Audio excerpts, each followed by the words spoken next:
We humans pride ourselves on being at the very top of the food chain. Every single day, we breed millions of animals. We lock them in cramped cages, dictate what they eat, grade the quality of their flesh, and eventually, we slaughter them. We call it livestock management. We call it fine dining.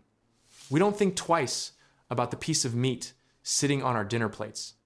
But what if the natural order was suddenly violently flipped? What if we weren't the predators anymore? Imagine waking up in a world where humanity has been stripped of its dominance. A world where we are the ones kept naked in filthy pens, fattened up on nutrient slop, and graded purely on our muscle mass and stamina. What if the monsters didn't lurk in the shadows, but instead wore tailored suits, sipped expensive wine, and hunted us for absolute sport? Welcome back. Today, we are diving into a truly, deeply disturbing psychological nightmare. A story that forces us to look in the mirror and experience the utter helplessness of being the prey. Grab a seat at the table, but be careful, because in this world, you might just be the main course. Let's begin. The story opens on a sprawling, peaceful landscape, showing a quiet village nestled perfectly amongst rolling hills and thick forests. But this tranquil scene is immediately broken as we cut to the inside of a rustic room. A man with heavy bandages wrapped securely around his head slowly wakes up in an unfamiliar bed. Groggy and completely disoriented, he mutters to himself, asking where he is. He clutches his pounding head in pain as the memories suddenly start rushing back. He remembers driving his car. He remembers an animal leaping out in front of him out of nowhere. We immediately flash back to the horrific scene of the crash. On a desolate dirt road deep in the woods, his car lies completely overturned, its wheels pointing at the sky. The man is sprawled on the grass nearby, severely injured and barely conscious. Through his fading vision, he hears the distinct rustling of leaves. A wave of relief washes over him as he weakly thinks to himself that someone has finally come to save them. He barely manages to call out the name Chica. But as the perspective shifts through the thick trees, we see something completely unnatural. A short, stocky figure wearing human clothes, but with the head of a pig, is effortlessly lifting the crushed, overturned car with its bare hands. Back in the present, the man violently jolts awake in a sheer panic. He screams out, asking where Chica is. He remembers that his daughter was right there in the passenger seat with him before the crash. Desperate, his memory is a hazy mess. He throws the covers off and scrambles out of the bed, but his legs give out and he collapses onto the hard wooden floor. He thrashes around, desperately calling out for her. Looking toward the closed door, he shouts out, begging for someone to help him. Slowly, the door creaks open. Standing in the doorway is a small, stout figure dressed neatly in a crisp white shirt, suspenders, and black pants. But where a human head should be, there is the hyper-realistic head of a pig. The creature politely bows and wishes him a good morning, casually noting that he is finally awake. The man is completely frozen in shock, cold sweat dripping down his face. He tries to rationalize the impossible sight in front of him, stammering and asking if it's just a costume. The pig completely ignores the question, cheerfully asking if he slept well and commenting that his skin color has improved quite a bit. The man can only stare, letting out a confused gasp. Pulling himself together, the man gets up on his knees, pleading with the strange figure. He apologizes, explaining his memory is still fuzzy, but he knows his daughter was with him. He frantically demands to know where she is. The pig calmly raises its hands to soothe him, explaining in a level tone that they were in a crash on the forest road yesterday. Luckily, the pig explains, one of their own found them and brought them to the farm for treatment. The man realizes the accident was real, and that he didn't just dream it. The pig continues, stating that while the man hit his head pretty hard, his daughter miraculously survived with only minor scratches. Hearing that she is safe, the man slumps forward, burying his face in his hands in pure, overwhelming relief. Desperate to see her with his own eyes, he looks up and begs the pig to take him to her. The pig gives a wide, eerie smile and agrees without hesitation. It tells him that breakfast has already been prepared in the main hall and that his daughter is waiting for him right there.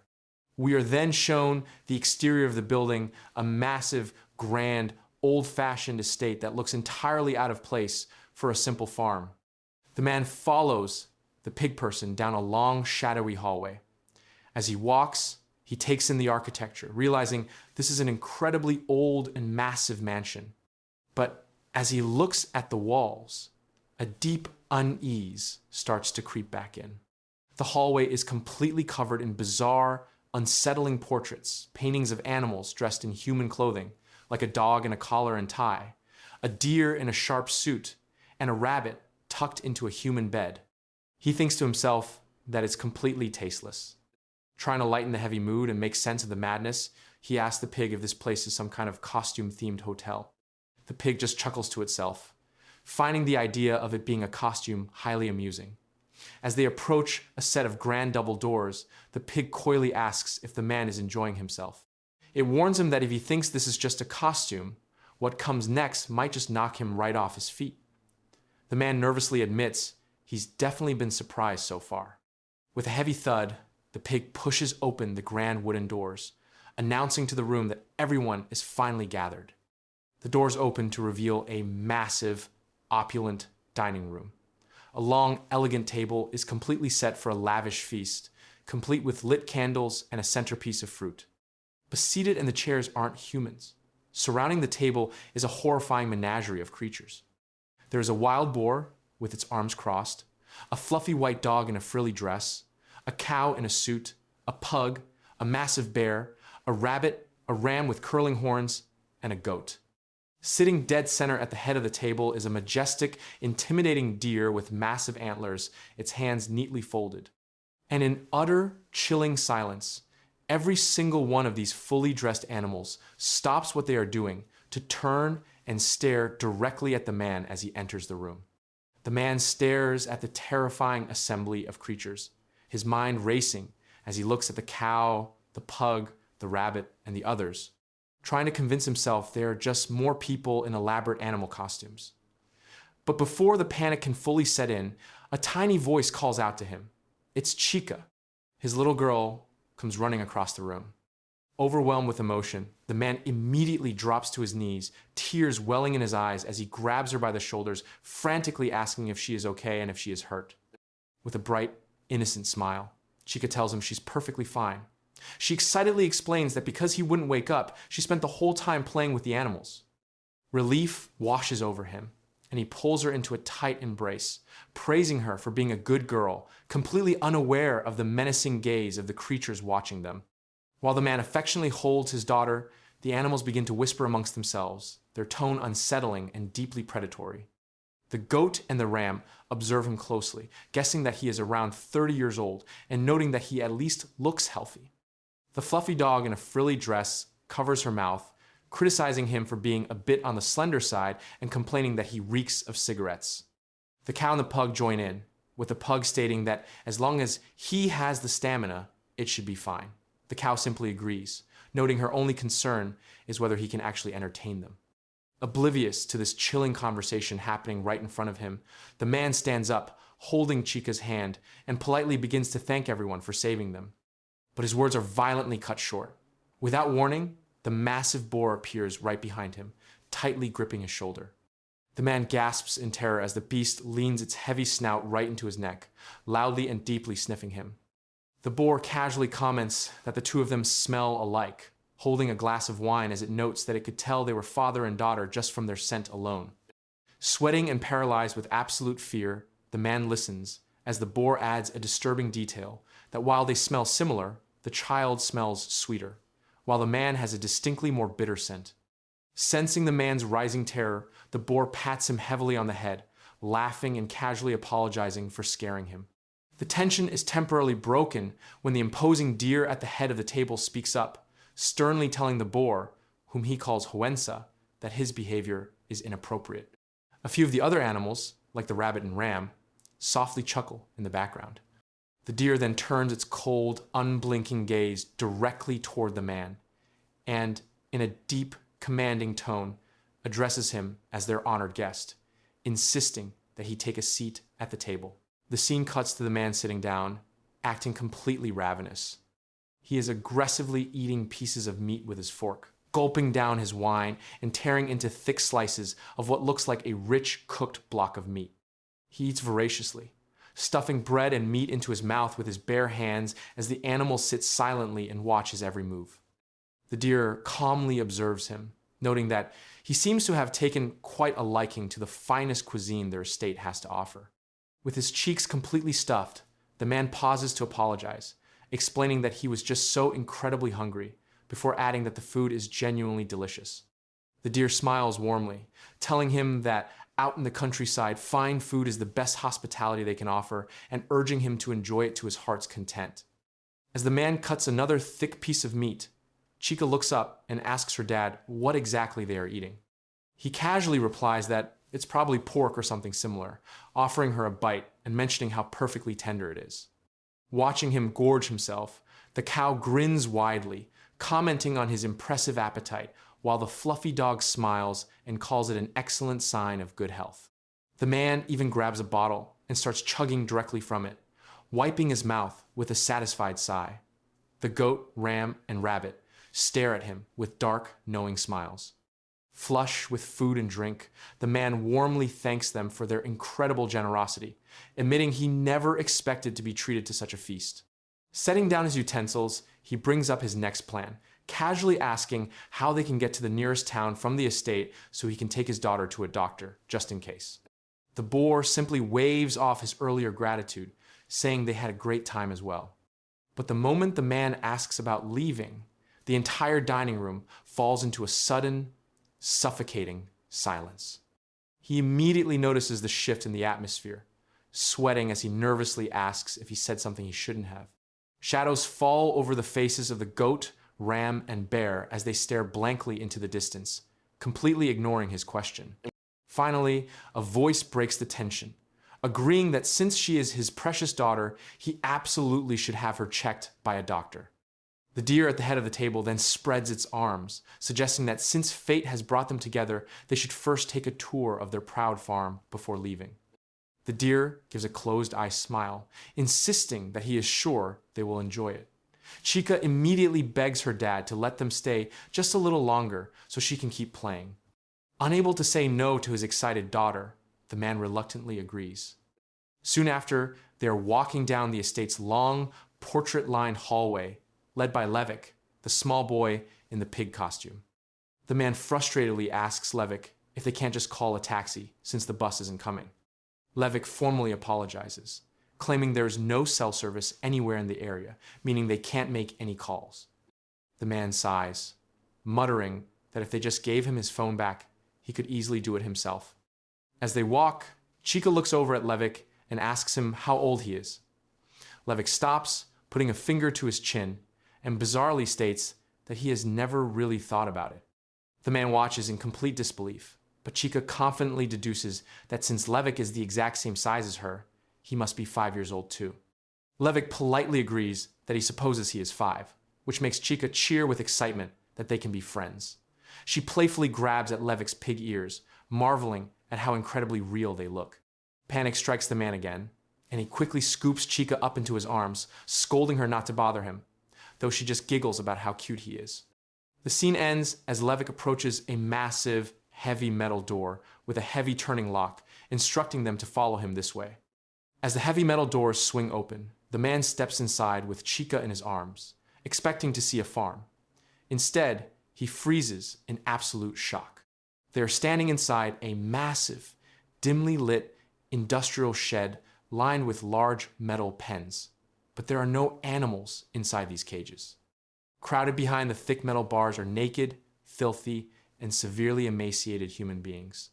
Their eyes are wide and hollow, their expressions completely feral and broken. The man stares in stunned silence, unable to comprehend the nightmare in front of him. Levick, the small pig boy, casually strolls up to a control panel mounted on a concrete pillar. With a cheerful tone, he announces that it's time to eat and presses a button. Immediately, valves open and thick pipes running along the top of the cages begin spewing a pale, slop-like liquid directly into the long metal feeding troughs below. The instant the liquid hits the troughs, the humans go completely wild. They swarm the bars, climbing over one another and shoving each other out of the way just to get a taste. They plunge their faces into the mess, grunting and eagerly slurping up the slop like starving animals. The man watches this degrading spectacle in pure horror, weakly stammering out to Levick, asking if this is real. Completely unfazed by the gruesome sight, Levick calmly explains that this farm constantly breeds and manages around 100 humans. He notes that they classify their livestock into different ranks, young, old, men, and women, and points out that this specific shed holds the lowest rank. Watching the humans gorge themselves, Levick chuckles darkly. He calls them cute, despite complaining about the filthy mess they make when they eat. He casually adds that the humans kept in this shed can't even speak, which makes them his absolute favorite. Panic fully sets in as the man tightens his grip on Chica. Trembling, he asks Levick what kind of sick joke this is, demanding to know if they are really keeping humans like cattle. Levick pulls out a clipboard and starts reviewing notes, completely ignoring the man's distress. He informs the man that when they first arrived, they conducted a full medical examination on him. Looking over the results, Levick mentions that the man's score dropped slightly due to his habit of drinking alcohol. But he reassures him that thanks to his age and muscle mass, after a few days of detox, he will still make for excellent meat. Hearing himself being graded like a piece of livestock pushes the man over the edge. He screams at the pig boy to hold on a damn second, asking what the hell he is even saying. Levick just smiles his sickeningly polite smile and tells the man not to worry, promising that he will be taken to a much better human shed than this one. He calmly notes that everyone reacts this way at first, but urges the man to think about it logically. As we see a sickening top-down view of the humans desperately lapping up the slop on their hands and knees, Levick explains their twisted philosophy. He states that they provide their humans with nutritious feed, maintain strict quality control, and ensure a stable supply.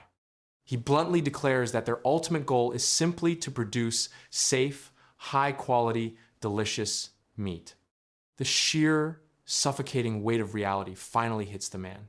The horrific realization of exactly what he had just happily eaten at the banquet table turns his stomach. He turns away from the pens and violently vomits all over the corridor floor. Watching him heave, Levick tilts his head in genuine confusion, asking, "What is so strange about that?"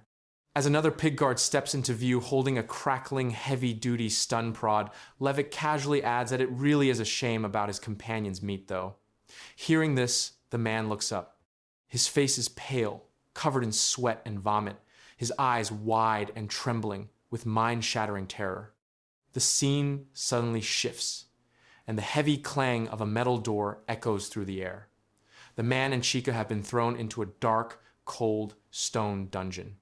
Through the small barred window in the heavy door, Levick's shadow falls across the stone floor.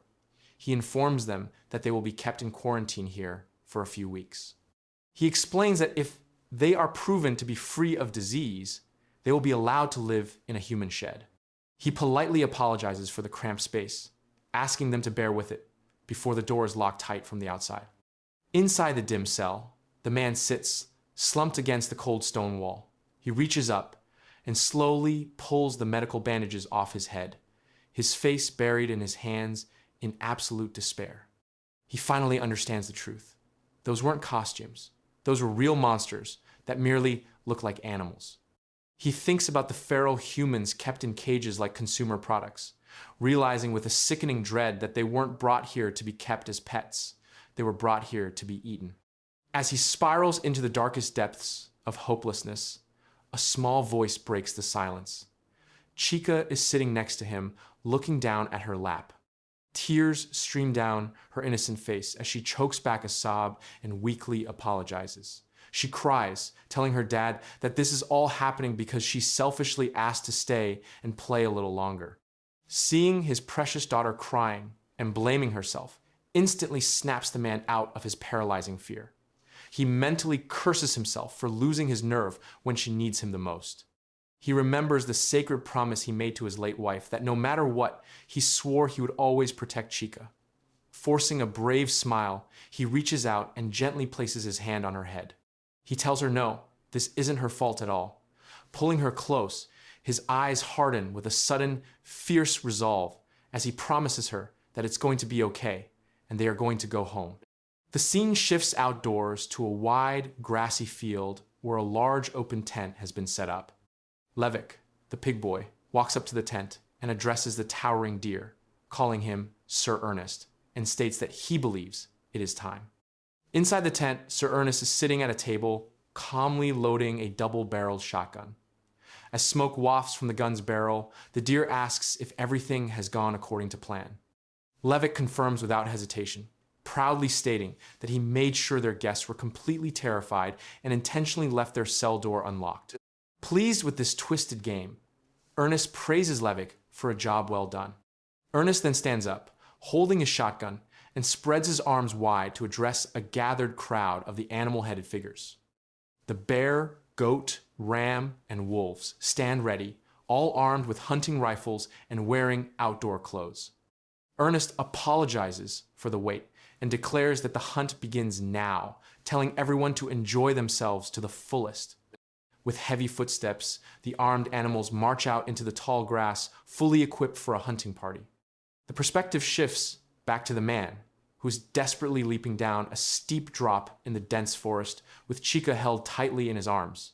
He touches down and sprints through the trees, constantly looking back over his shoulder in absolute terror. They have escaped the massive estate visible in the distance, but the nightmare is far from over. Panting heavily, the man tells himself that it isn't too far, and if he can just make it back to the dirt road where his wrecked car is, he can call for help. He pushes himself to run faster, his mind reeling as he thinks about the horrific human shed.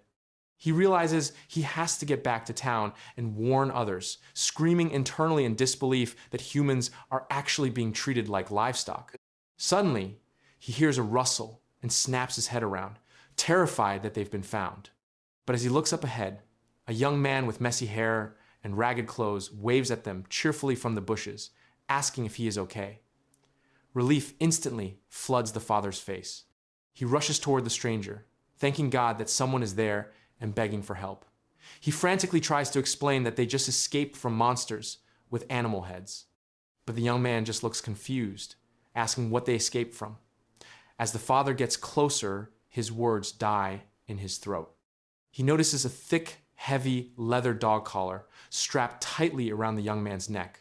Horrified, he stops and asks why he's wearing a collar. Without warning, the collared human violently lunges at him, grabbing him and aggressively barking like a wild, rabid dog. As the man struggles to push him off, a figure steps out onto the path. It's the pug-headed man in a suit, holding a shotgun and casually leading 3 other collared humans on thick leashes. The pug praises the attacker, calling him John and telling him, "Good job." John continues to bark madly right in the father's face. The man desperately tries to shove John away, yelling at him to let go because the monsters are coming. But John is completely oblivious to the danger. He looks back at the pug with a dopey, excited grin, cheering that his master is praising him and happily begging for head pats. The pug casually raises his double-barreled shotgun, humming a little tune. Suddenly, a deafening blast rings out. A violent spray of blood fills the air as John's head is completely blown off in mid-sentence. The father, sprayed with the dead man's blood, turns and sprints away in pure terror. Lowering his smoking gun, the pug looks down at the headless body of his human pet and simply mutters that he hit John by mistake. The father runs for his life, his face twisted in horror. He holds Chica tightly as his mind spirals, cursing how backward and insane everything is a dog bringing along a human on a hunt. He runs blindly through the trees until a sudden, loud metal clank echoes through the woods. Blood violently spatters across the white rocks on the ground. The man collapses face first onto a rocky riverbank.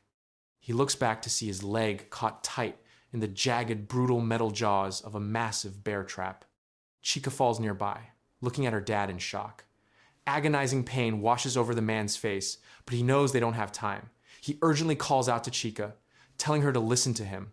He points to the rushing river right in front of them and tells her to get in and follow the current until she reaches people. Forcing a brave smile through his immense pain, he reminds her about her swimming lessons, telling her she can do it. But Chica just stands on the rocky shore, sobbing helplessly. She refuses to leave him, wailing that she can't do it alone. Driven by absolute desperation to save his little girl, the father screams at the top of his lungs, tears streaming down his face as he begs her to please just go. The scene cuts away to the wild boar in a suit. He holds up the heavy chain of the bear trap. The trap is completely covered in blood, and gripped tightly in its metal teeth is the man's severed foot left behind in his desperate bid to escape. The boar stands alone by the edge of the river, holding his rifle. He leans forward, his large snout taking a deep sniff of the air.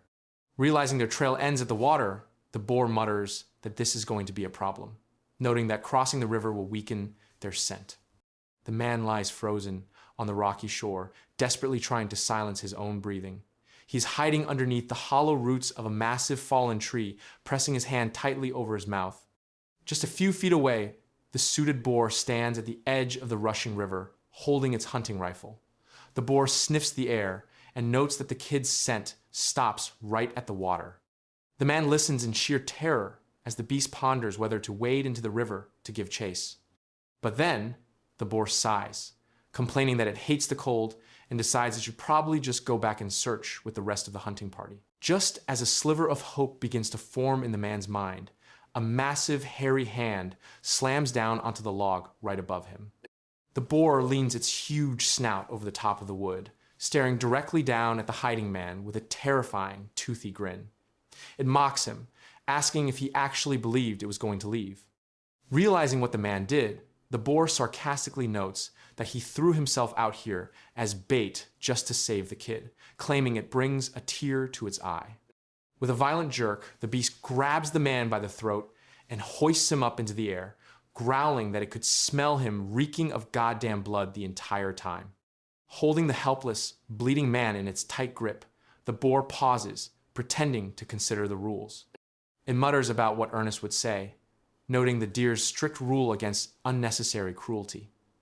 But a wicked, greedy smile spreads across the boar's face as it looks around and realizes no one else has noticed them yet. It confesses that it has always wanted to eat a human alive, just once. The man's eyes widen in absolute horror, tears streaming down his face as he realizes he is going to die. Saying it will just apologize to Ernest later, the boar opens its massive jaws and violently bites down on the side of the man's head. Blood violently spurts out as the boar tears off the man's ear, chewing it and exclaiming how delicious it is, while the man screams in agonizing pain. Lost in its twisted, gruesome meal, the boar mutters that it can't get enough. The man weakly begs it to stop. Suddenly, the long barrel of a shotgun emerges silently from the nearby bushes. A deafening blast echoes through the trees. A massive spray of blood fills the air as a huge chunk of the boar's shoulder and arm is completely blown away. The man drops to the rocky ground, writhing in pain. The boar stumbles back, clutching its shattered, bleeding arm and screaming in agony. The heavy crunch of a dress shoe steps onto the leaves. Stepping out of the brush is Ernest, the majestic deer, holding a smoking double-barreled shotgun. His eyes are blank and utterly menacing. Ernest steps right up to the cowering boar and presses the scorching hot barrel of the shotgun directly against its eye. With quiet, seething disgust, he tells the boar that it is acting like an animal. Sweating and terrified, the boar stammers out excuses, pleading that it wasn't what it looked like and was just a moment of weakness. Ernest completely ignores the pathetic excuses. He demands to know who gave the boar permission to eat a human alive, asking who allowed it to torment their livestock for absolutely no reason. Ernest's calm demeanor violently breaks as he screams at the top of his lungs, his jaws wide open, demanding to know how many times he has to remind them that life must be treasured. The boar shrinks back, apologizing and promising never to do it again.